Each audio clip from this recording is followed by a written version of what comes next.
Lighting పండు గారు.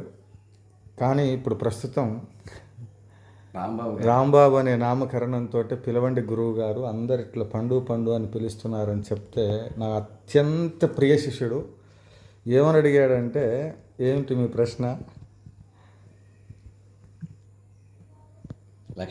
లక్ష్మీదేవి వినాయకుడికి ఏమవుతుంది అనే ప్రశ్న. దానికి సంబంధించి సమాచారం ఇద్దాం శిష్యులందరికీ అని చెప్తే దానికి ఎప్పుడు ఏదో చెప్పాలనుకుంటున్నాను, కుదరట్లేదు.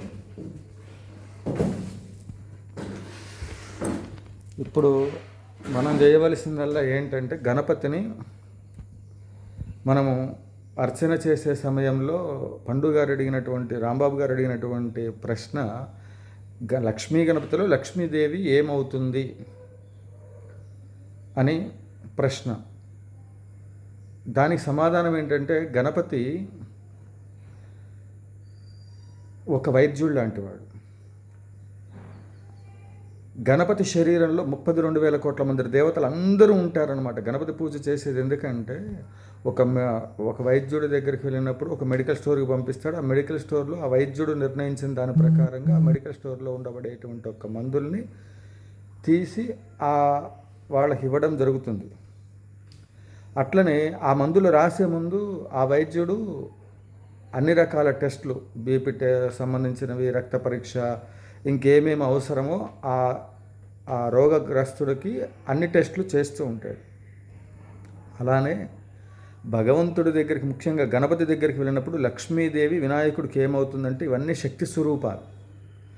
గణపతిలో క్షీరసాగర మదనం జరిగేటువంటి ఒక సమయంలో అనేక విఘ్నాలు వస్తూ ఉంటే పార్వతీదేవి బ్రహ్మాది దేవతలకి, సురాసురులకి, రాక్షసులతో సహితంగా అందరికీ కూడా ఒకటే చెప్పింది, మీరు విఘ్నాలు కలగడానికి కారణము మీరు ముందుగా గణపతిని ఆరాధించకపోవడం. కాబట్టి గణపతిని ఆరాధించినట్లయితే మీకు ఆ క్షీరసాగర మదనం దిగ్విజయంగా పూర్తవుతుంది అని. అది తెలుసుకొని బ్రహ్మాది దేవతలు అందరూ కూడా వెళ్ళి గణపతిని అర్చన చేస్తే గణపతి ఏమంటాడంటే, మీ అందరికీ కొంత ఇది ఉంది, అహంకారము, ఏ డిపార్ట్మెంట్లో ఆ డిపార్ట్మెంట్లో వాళ్ళకి రైట్స్ ఉన్నాయి, కాబట్టి మీరు ఈ పని నేను చెయ్యగలను అని చెప్పేసని ఆ పనులు చేసుకునే ప్రయత్నంలో ఫెయిల్ అయిన తర్వాత మీరు నా దగ్గరకు వస్తున్నారు, ఇది నేను చెయ్యగలను అని. ఇప్పుడు క్షీరసాగర మదనంలో విష్ణుమూర్తి తత్వము, బ్రహ్మతత్వము, లక్ష్మీతత్వము, అన్ని తత్వాలు కూడా మీరందరూ 32,000 కోట్ల మంది దేవతలందరూ కూడా మీరు నా హృదయంలో ఉంటాను అంటేనే మీకు నేను క్షీరసాగర మదనానికి సంబంధించినటువంటి ఒక ఫలితాన్ని నేను అందిస్తానంటే సరే అని చెప్పి అందరూ మరి సరౌండ్ అయ్యి స్వామివారు చెప్పినట్లుగా ఆయన హృదయంలో ఉండడానికి ఇష్టపడతారు. లక్ష్మీదేవి క్షీరసాగర మదనంలో వచ్చిన విషయం తెలుసు. ఆ అమ్మవారిని కూడా తీసుకునే సమయంలో విష్ణుమూర్తి ఈ సందర్భం ఎక్కడొచ్చిందంటే, తను నా ధర్మపత్ని కదా, తనని తీసుకున్నట్లయితే నేను ఎలా ఉండను అని చెప్పేసానంటే, మీరు కూడా వచ్చి ఉందురుగానంటేనే. అందుకే వినాయకుడికి నామాలు కూడా ఉంటాయి. ఇట్లా విష్ణుతత్వంతో కూడినటువంటిది, శివతత్వంతో కూడినటువంటి ఒక నామాలు కూడా ఉంటాయి. అట్లా శంకు చక్రము ఉంటుంది. ఇవన్నీ కూడా గణపతిలో 32,000 కోట్ల మంది దేవతలు ఉంటారు. ఇప్పుడు వైద్యుడి దగ్గరికి వెళ్ళినప్పుడు ఆ వ్యక్తికి కలిగినటువంటి ఒక ఏదైతే రోగ నిర్ధారణ చేయాలంటే టెస్టులు ఎట్లయితే చేస్తారో, రక్త పరీక్ష చేయండి, అది చేయండి, ఇది చేయండి అనేటువంటి చేసి రోగ నిర్ధారణ అయిన తర్వాత వైద్యాన్ని తగ్గించడానికి కావలసినటువంటి ఒక మెడిసిన్ ఆయన డిక్లేర్ చేసి ఆ మందులు వాడండి అని చెప్తారు.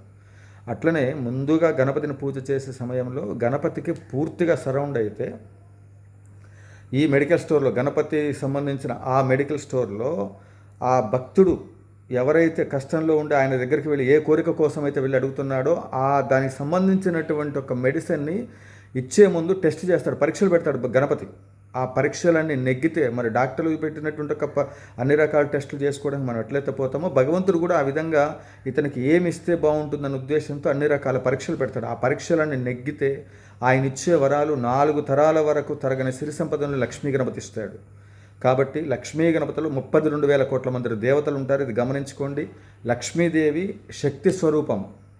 గణపతి ఇక్కడ ఆ శక్తులన్నిటిని వాడి మానవాళికి కావలసినటువంటిది, ఈ లోకానికి కావలసినటువంటిది, ముల్లోకాలకు కావాల్సింది ఇస్తాడు. ఇది లక్ష్మీ గణపతి తత్వం. శ్రీదేవి శ్రీ విద్యాపీఠం, సత్తుపల్లి, శ్రీ లక్ష్మీ గణపతి ఆలయం, తేరాల సుబ్రహ్మణ్య శాస్త్రి. జై గురుదేవ.